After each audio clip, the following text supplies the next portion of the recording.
Tout a commencé par un coup de fil, pas une révolution. Pourquoi les soldats béninois n'ont-ils pas bougé? Pas de discours enflammés, pas de drapeau brandi, pas d'annonce solennelle à la télévision. Juste une ligne sécurisée, depuis un bureau feutré d'Abidjan, reliant un conseiller militaire français à un officier de logistique à Cotonou. L'instruction était limpide. Activer la posture opérationnelle nord. En clair, déplacer les unités béninoises vers la frontière du Burkina Faso en réponse à l'alliance AES de leurs voisins. L'objectif? Maintenir, à tout prix, le vieux corridor d'influence et exercer une pression mesurée sur la nouvelle architecture souveraine qui se construit au Sahel. Mais voici le détail qui a tout fait basculer. Les ordres ont circulé, et rien ne s'est passé. Pas de refus spectaculaire, pas de mutinerie à la façon hollywoodienne. Simplement, une paralysie administrative inattendue. Les unités n'ont pas bougé, les signatures se sont fait attendre, les documents sont restés sur la table. À première vue, c'est une inaction étrange. En réalité, c'est la manifestation discrète d'une rupture profonde. La machine d'influence, cette mécanique française de gestion indirecte, est soudainement restée silencieuse. Ce n'est pas juste des soldats qui désobéissent, c'est tout un système, celui du néocolonialisme extractif, qui se désagrège en silence, vidé de sa substance par l'émergence de réseaux et d'institutions africaines capables d'ingénierie collective, de patience et d'intelligence institutionnelle.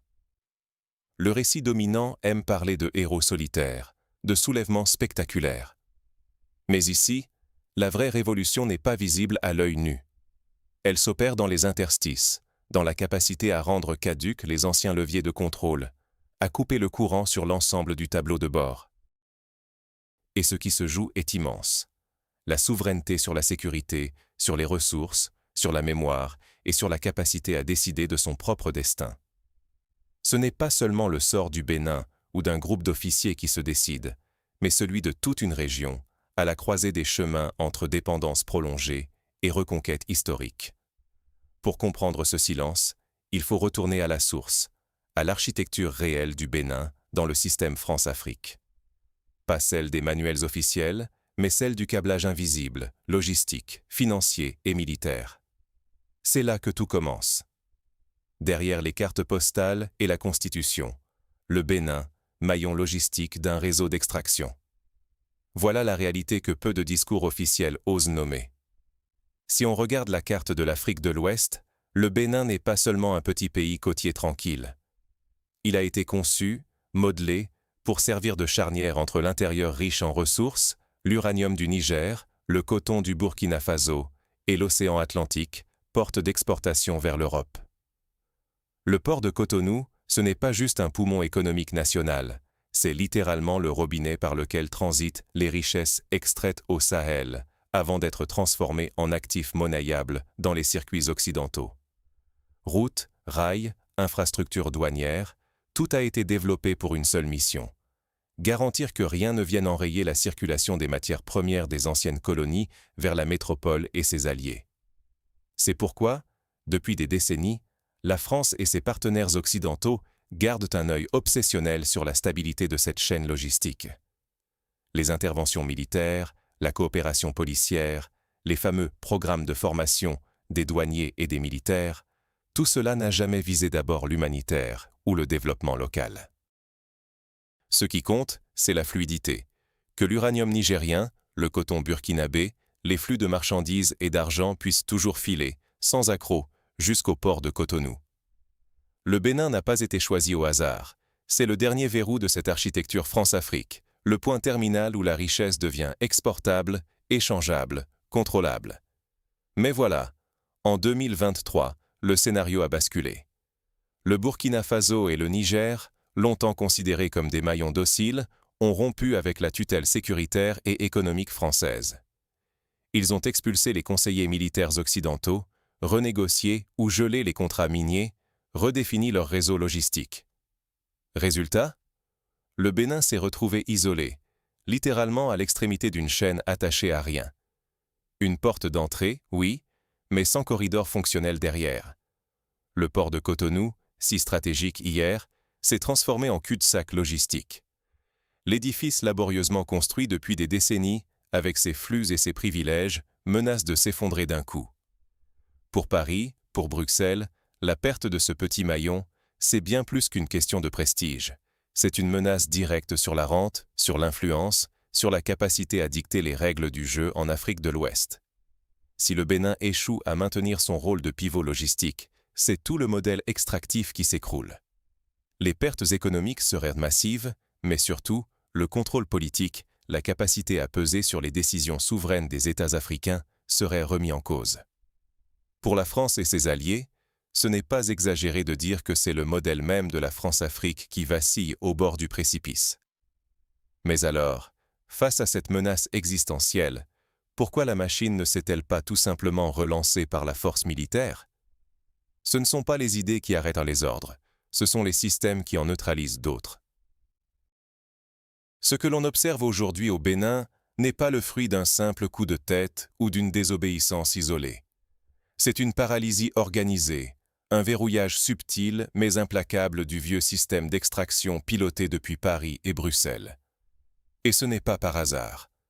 C'est le résultat d'une contre-architecture africaine, patiemment tissée, qui sape les fondations mêmes du modèle néocolonial. D'abord, il faut comprendre le rôle clé de l'informel et de l'informationnel. Les militaires béninois, qu'ils soient capitaines, logisticiens ou simples soldats, ne vivent plus dans une bulle contrôlée par la hiérarchie ou les conseillers étrangers.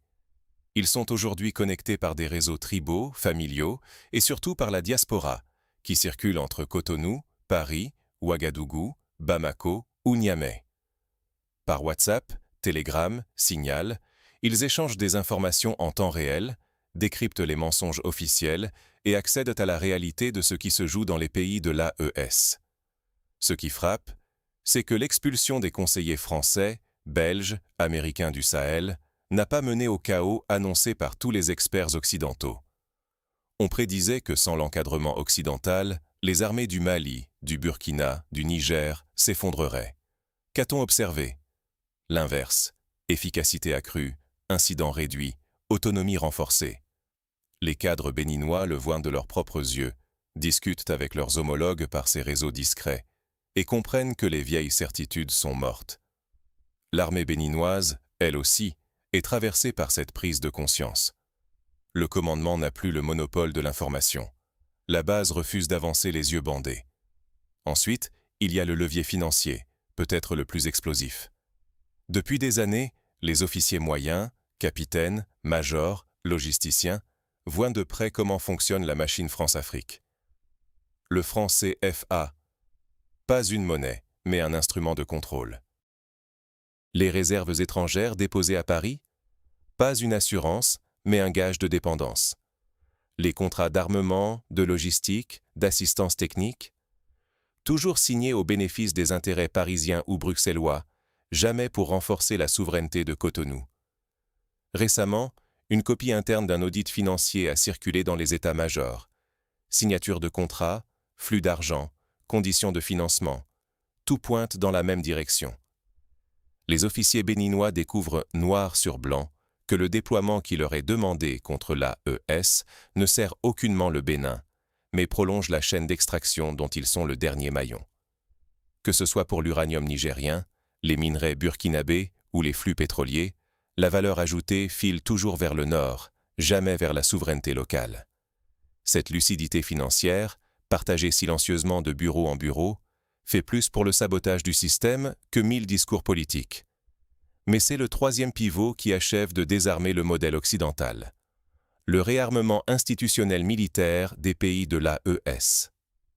Ce qu'on observe aujourd'hui, c'est la naissance d'un système intégré, efficace, résilient, totalement à rebours des analyses occidentales qui prédisaient l'éclatement, la guerre civile, la déroute.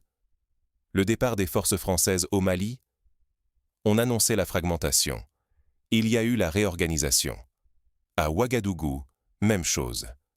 Les chaînes d'approvisionnement ont été rebâties, l'entretien des équipements réinventé, le partage du renseignement entre États membres de l'AES a produit une architecture commune, une conscience opérationnelle collective que les vieilles rivalités entretenues par Paris n'avaient jamais permis d'atteindre. Et à Cotonou, les professionnels du terrain voient bien que la donne a changé.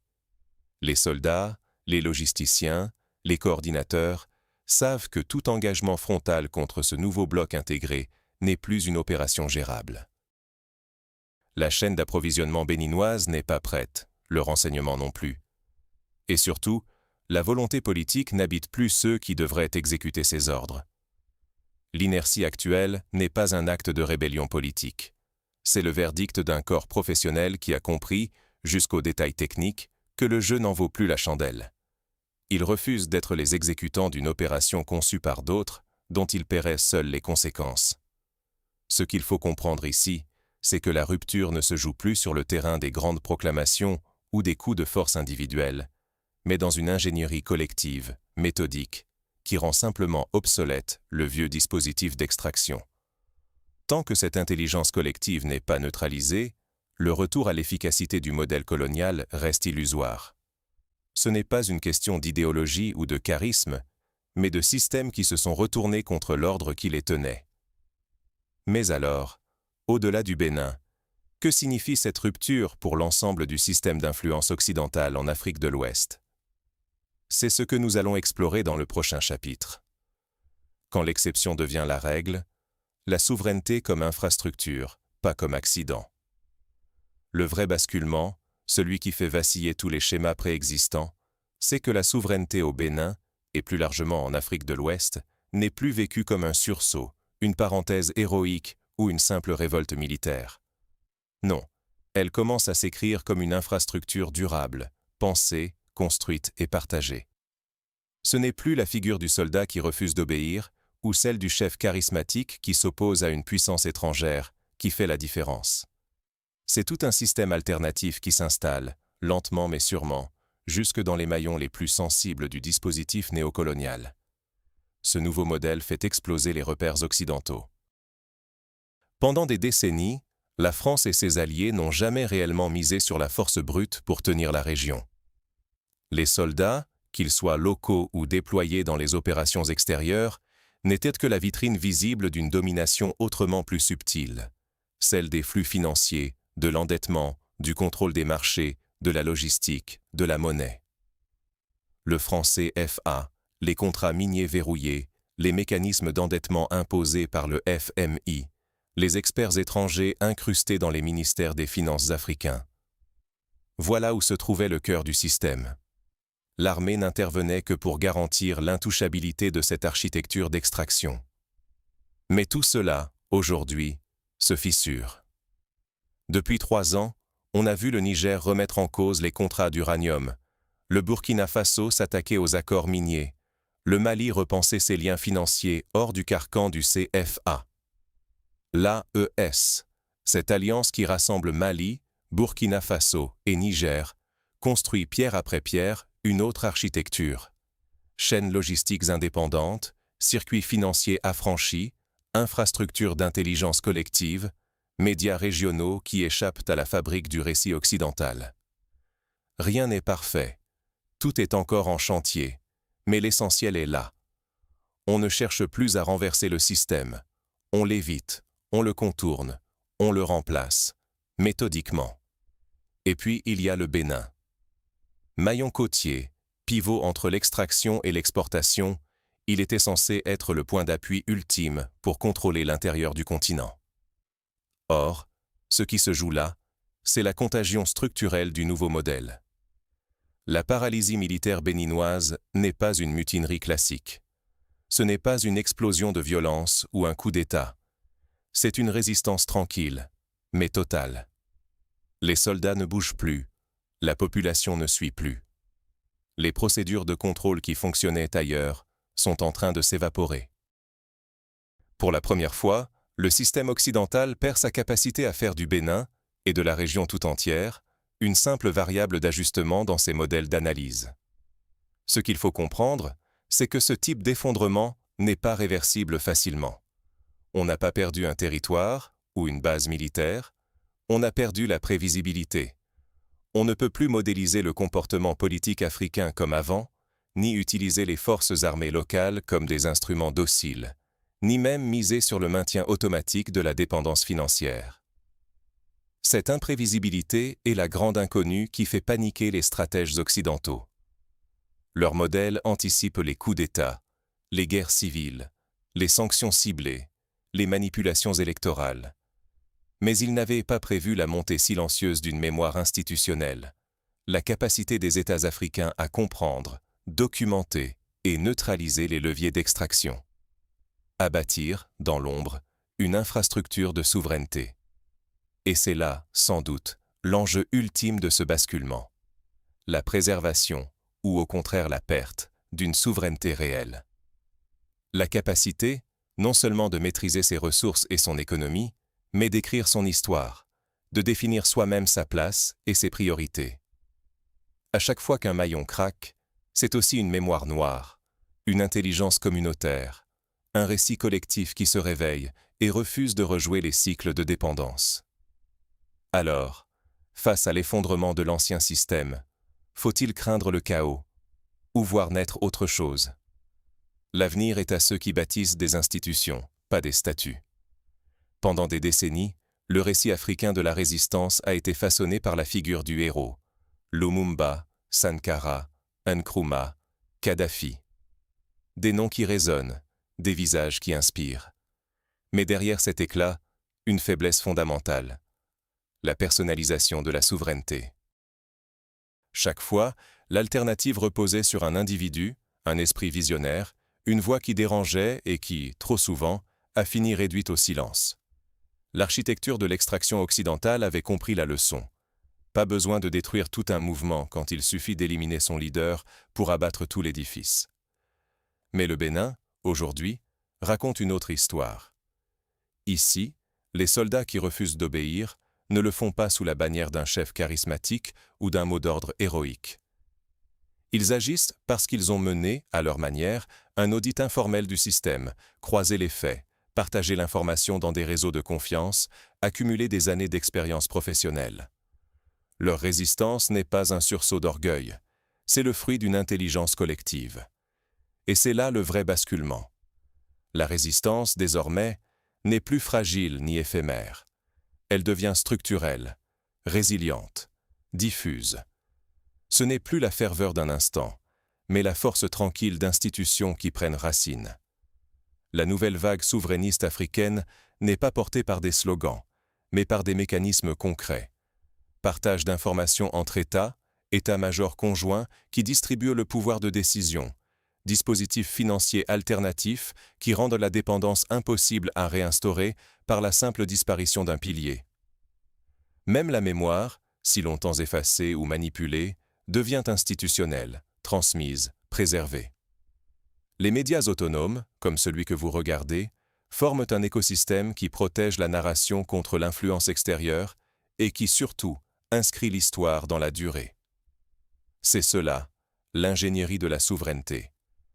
Une architecture pensée pour survivre à la perte de n'importe quel maillon, pour garantir que la disparition d'un individu ne puisse plus jamais signifier l'effondrement de tout un projet. La mémoire institutionnelle, c'est la clé pour ne pas retomber dans le piège des cycles de dépendance. Tant que la souveraineté reste partagée, protégée par des réseaux et des structures, elle résiste aux chocs, aux manipulations, aux tentatives de décapitation stratégique. Mais si elle redevient l'affaire d'un seul homme, d'une seule femme, elle reste vulnérable, toujours à la merci d'un revers, d'un assassinat, d'une trahison. Au fond, la vraie leçon, c'est que le salut ne viendra pas d'un héros solitaire, mais de cette capacité collective à ancrer la résistance dans la durée, dans les esprits, dans les pratiques institutionnelles. La transition est amorcée. Mais la question essentielle demeure, qui va bâtir la suite? Quand tout l'ancien système sera tombé, serons-nous prêts à écrire une nouvelle histoire collective? C'est la vraie question. Parce que ce dont nous sommes témoins aujourd'hui au Bénin et ailleurs sur le continent, ce n'est pas une simple crise d'obéissance ou un énième face-à-face entre un chef militaire et un pouvoir central. Non. Ce qui se joue là, c'est la fin d'un modèle néocolonial d'extraction, bâti depuis des décennies par la France et ses alliés, un modèle qui pensait pouvoir toujours contenir, manager ou isoler la résistance africaine en l'enfermant dans la figure du héros exceptionnel. Mais cette fois, la donne change. La résistance se fait infrastructure. Elle se fait institution. Ce ne sont plus les actions coup d'éclat d'un individu qui effrètent le système, mais la robustesse tranquille de réseaux collectifs, de mécanismes d'intelligence partagés, de structures décisionnelles distribuées entre États souverains. C'est l'apparition de mécanismes financiers alternatifs, de réseaux médiatiques indépendants, de cultures professionnelles capables de porter la mémoire institutionnelle au-delà de chaque transition de leadership. Ici, la véritable rupture, c'est l'ingénierie collective. C'est la capacité à rendre obsolète tout l'édifice occidental d'exploitation, non pas par la force d'un seul, mais par la persévérance d'une architecture systémique, patiemment élaborée. Mais attention, le risque est immense. Le vrai danger, ce n'est pas une réaction violente ou un retour brutal de l'ancien système. C'est de retomber, malgré tout, dans les mêmes cycles, faute d'avoir bâti une mémoire institutionnelle profonde, capable d'anticiper et d'éviter les pièges du passé. La vraie souveraineté ne se décrète pas. Elle se construit, pierre après pierre, décision après décision, génération après génération. Alors, je vous pose la question. Quand les chaînes logistiques auront été redirigées, quand les flux financiers ne serviront plus à enrichir d'autres, qui va bâtir ce qui vient après? Les institutions africaines sont-elles aujourd'hui assez solides, assez enracinées dans leur propre histoire, pour inventer un modèle qui ne reproduira pas les vulnérabilités d'hier? Dites-moi ce que vous en pensez dans les commentaires. J'ai vraiment envie de lire vos réflexions. Parce que l'histoire ne s'écrit pas seule, ni par un seul. L'histoire, c'est l'architecture de notre avenir commun. Les ancêtres étaient des ingénieurs, et nous aussi. À vous la parole.